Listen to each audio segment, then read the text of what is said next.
Jumlah wisatawan yang masuk anjlok hingga 90%, wisatawan ke Thailand turun 50%.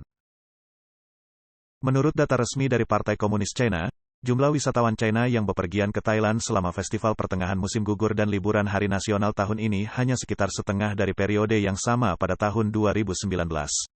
Sebelum epidemi, China merupakan sumber wisatawan terbesar Thailand. Pada tahun 2019, Thailand menerima rata-rata 30.000 wisatawan China setiap hari.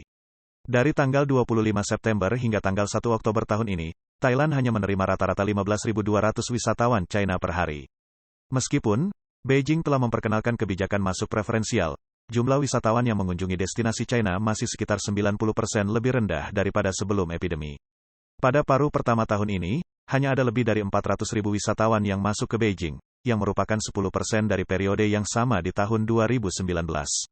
Jumlah wisatawan yang masuk ke Shanghai adalah 1,24 juta, kurang dari 13% dari jumlah wisatawan pada tahun 2019.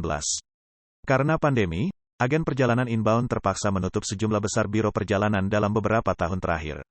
Menurut data dari 21 Stone Century Business Herald, 14.916 biro perjalanan inbound ditutup pada tahun 2020 dan 6.324 lainnya pada paruh pertama 2021.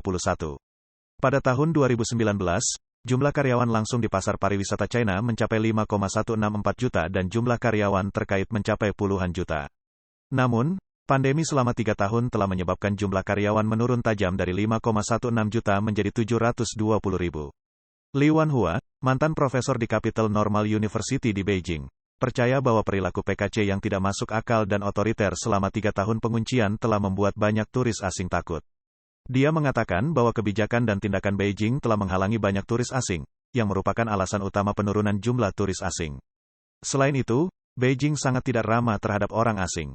Kadang-kadang anti-Amerika, kadang-kadang anti-Jepang, anti ini, anti itu. Banyak warga negara tersebut yang merasa jijik dengan kebijakan Beijing, yang juga menjadi salah satu alasan mengapa mereka tidak akan bepergian ke China untuk saat ini. Make sure to like and subscribe to see more interesting topics from China Truths, and thank you for tuning in.